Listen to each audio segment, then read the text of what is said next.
Well, first of all, we need to end the war, and unfortunately we are far from it. I think it's very important that those that are the key stakeholders in this conflict, the countries that have been supporting either the government or the opposition, be it Russia or the United States, be it Saudi Arabia or Iran or Turkey. I think it's very important that these countries understand that now this is a war that nobody is winning, that everybody is losing. It became a threat to regional stability, a threat to global peace and security. And I would like to see these countries come together, overcome their difficulties, and make sure that peace is reestablished. And that is the first condition, and the most important thing, because if not, this can last forever. This can be a protracted war, and the more the war lasts, the more difficult it will be to reestablish confidence among the communities.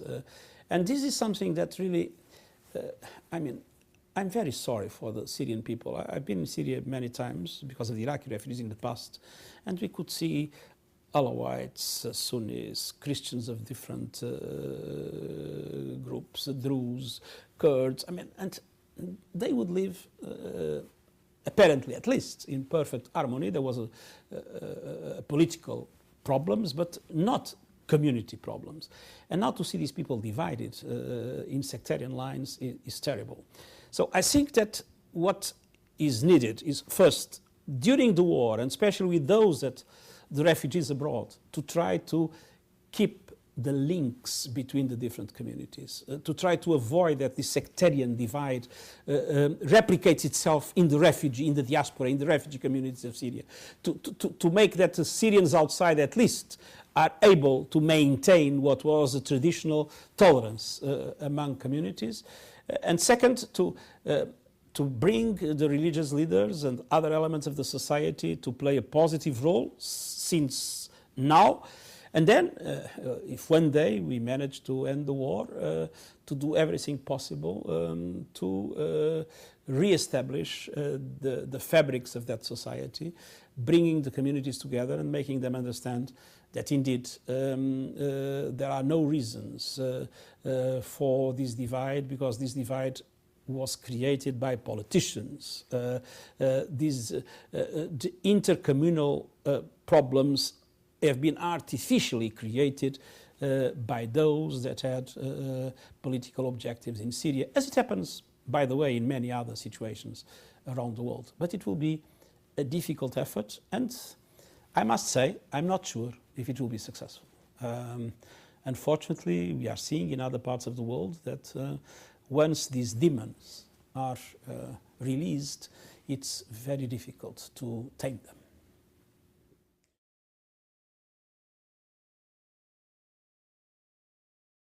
Well, I think that the understanding that diversity is a richness, it's not a threat. That the fact that we have others that are different from us, but that can live and work together with us, is something that enriches us. This deep belief is the essential element that allows for plural societies to exist and to succeed. And this was clearly understood in Syria before. So what we need is to reestablish this pluralist approach to a society. And that needs, as I said, to be done since now, wherever we can do it, but to make people understand in Syria and around Syria that value is essential. Unfortunately, we are seeing, look at Iraq, again, how these divides are being exploited by the political leaders to serve their purposes. But at the same time, if you look at Lebanon, it's a miracle that the Lebanese society, they learned the lessons of the civil war, and that they are managing to keep a very precarious equilibrium, but they are keeping it. So my hope is that in Syria people will understand that after all this tragedy, it will be better to re-establish what was the basis of the Syrian society before, and that was clearly pluralism.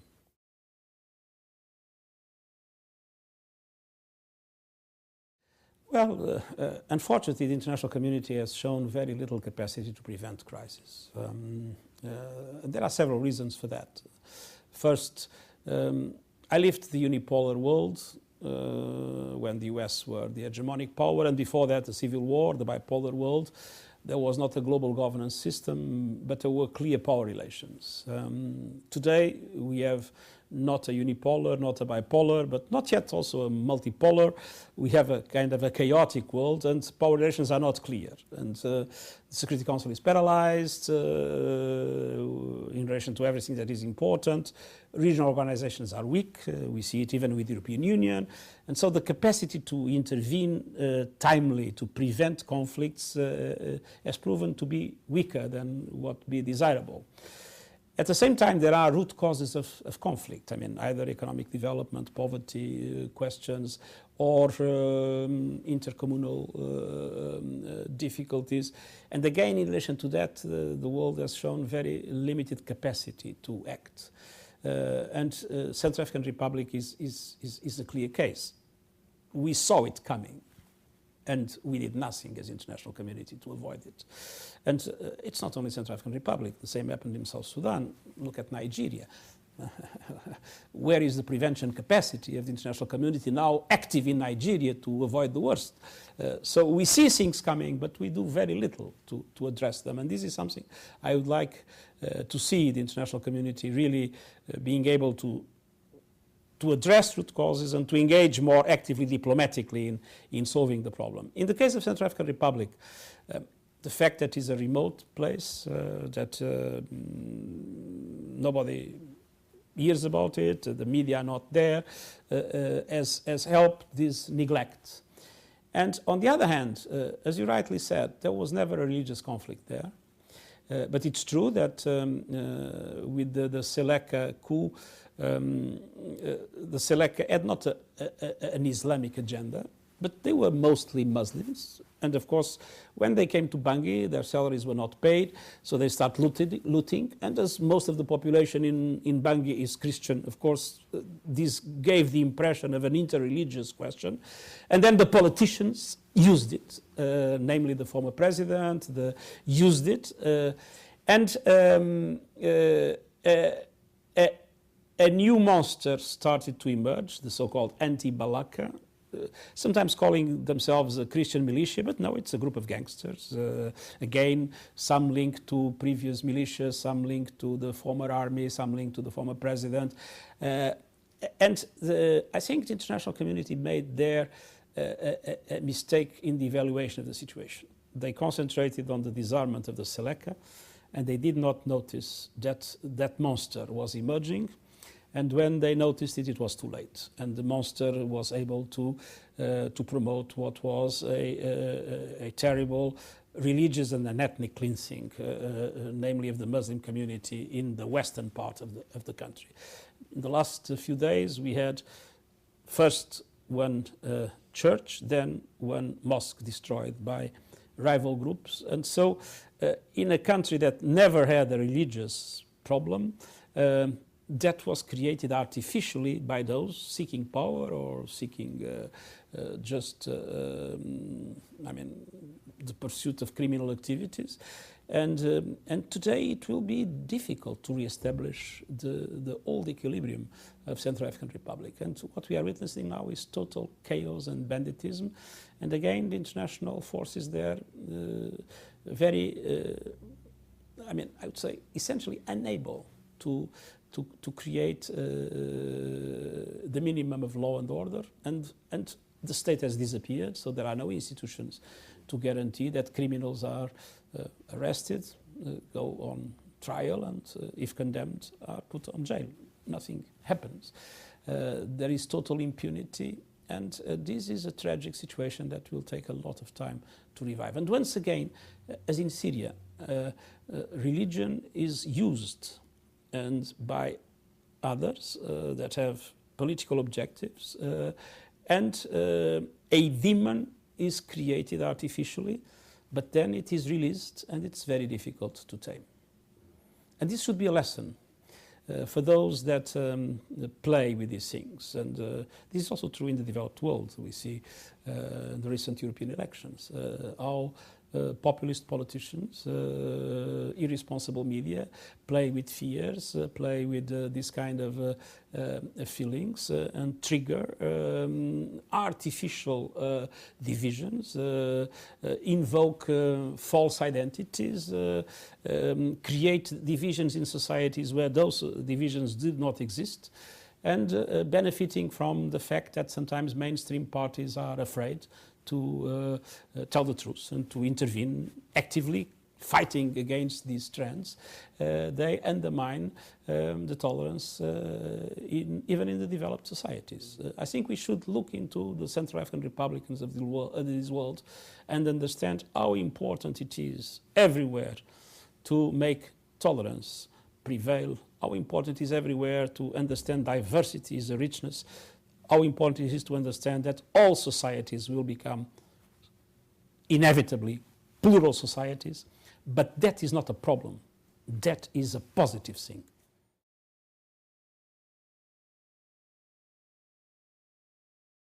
Well, we've been talking about Europe. I think it's important to recognize that these populist trends, these false or artificial forms of nationalism, these demonstrations of irrationality are still limited in the context of the European society. They are still a problem of minorities. And what, in my opinion, has lacked is a clear determination of those mainstream forces in society to fight it.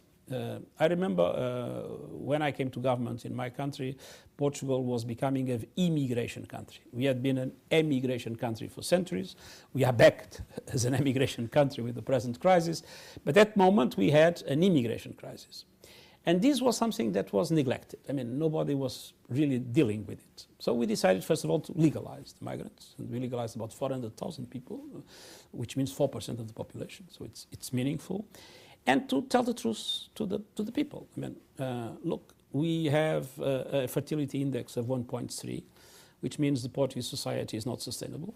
So migration is something we need for our economy. And the truth is that telling the truth to the people, making the people understand that migration was part of the solution of our problems, not a problem to our society. The interesting thing is that in the Portuguese society, migration never became a political problem. I mean, the last elections, with an economic crisis, with high levels of unemployment, we could expect this thing to be, it was not. No party raised it because the mainstream parties have assumed the truth and have been very clear when some extremists tried to raise the issue, fighting them and explaining and telling the truth to the people. Now, in some societies, what we see is some parties as almost afraid of raising these issues and letting the propaganda of the more extreme groups prevail. And of course, with the media that, I mean, many people in the media want to sell, and what is sensational is what sells. I mean, what is news is not when a dog bites a man, is when a man bites a dog. So obviously, for the media, these kind of things are sometimes interesting from the point of view of their market share. And so this combination of irresponsible media with populist politicians and with the lack of courage of mainstream political and social forces in a country to fight them has indeed generated in some European societies some worrying dimensions. Xenophobia, racism, Islamophobia. But I still believe these are minority groups. I still believe that if the economic crisis is overcome, if people will feel there is a sense of insecurity in general because of unemployment, because of the globalization, all these things. If these things, if the European society is able to overcome these economic and social difficulties, I think the the tradition of Europe as a pluralist society and the values of the Enlightenment that were a very important contribution of Europe for the world civilization, tolerance, la primauté de la raison, the irrationality not being accepted as a form to address problems, I think this in the end will prevail.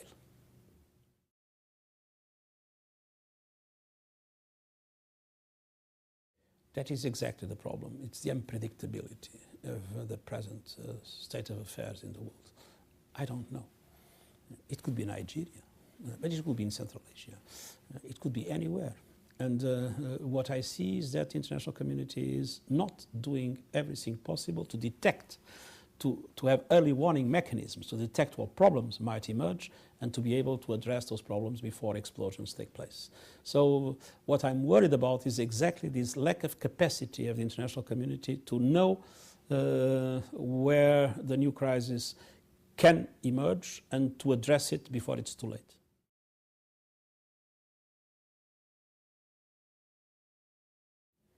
Well, if you go to a camp like Dadaab, you have 430,000 people living in a city that is now the fourth city in Kenya, but they have no right to work. They live artificially, totally dependent on humanitarian aid, and it has been so for 20 years. So this is not something that is acceptable. I mean, we need to try to do everything we can to create the conditions for people to be able to be self-reliant, to have a life as normal as possible. Now, I understand that for many countries that are not rich countries, that have huge rates of unemployment for their own societies, in which there are land property problems or land ownership or access to land problems. I mean, it's very difficult to accept that all of a sudden hundreds of thousands of refugees come and that they enjoy all the rights of their own population that is not even able to enjoy them in practical terms. And so international solidarity is absolutely essential. Massive support to refugee hosting countries should be established, but also to allow for those countries to grant refugees the conditions for a normal life that unfortunately in many situations do not exist. We are making progress. There is the now out-of-camp policy in Ethiopia, and for instance you have young refugees going to the university in Ethiopia. It's a very positive step. We have recently established a program in Eastern Sudan for Eritreans. So I mean there is progress being made. We had the integration of Burundians of 73 in the Tanzania society. There are elements of progress being made, but there is still a large number of refugees that are condemned to live in camps in a totally artificial life. And this is something we should be able to overcome, but it will not be possible to do so without massive international solidarity, and that international solidarity is not always there. It's very difficult, and in many situations, as I said, we are forced to keep artificial situations for decades, allowing people to live, but not to enjoy all the rights that correspond to a normal life. In some situations, and especially where international solidarity becomes stronger and countries understand that they will have international support to do it, it has been possible to integrate refugees in their host societies. But we are talking of usually of very poor people in very difficult circumstances. And so it's easy to recognize that governments are sometimes afraid to facilitate an integration for which they believe their countries have no conditions.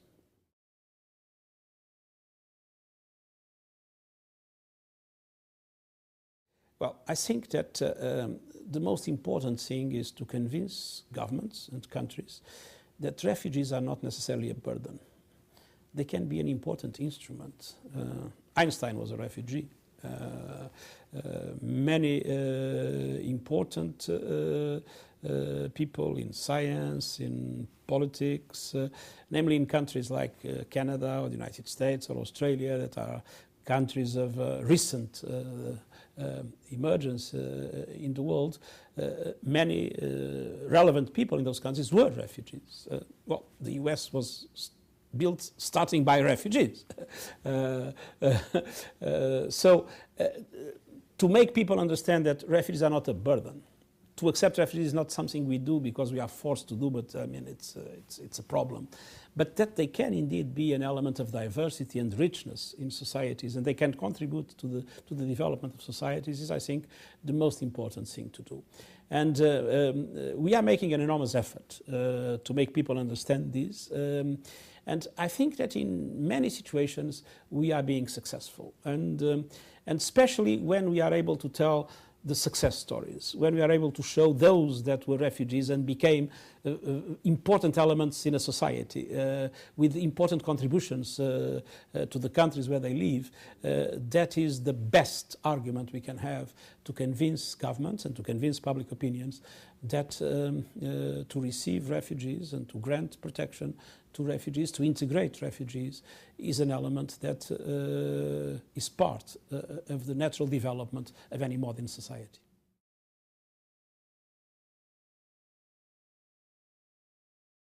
I think Canada has a very successful policy of integration of refugees, especially of resettled refugees.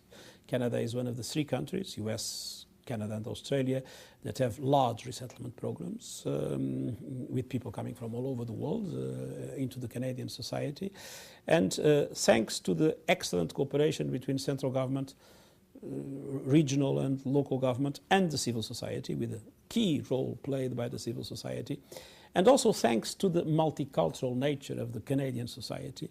The truth is that those refugees that came to Canada are one of the very few group of refugees that have a more successful integration in their countries of settlement. And it's not only refugees. I'll give you the example of the Portuguese migration. When I was in government, we did a survey about how our migrant communities were living, their problems, their interests, how the government could support them.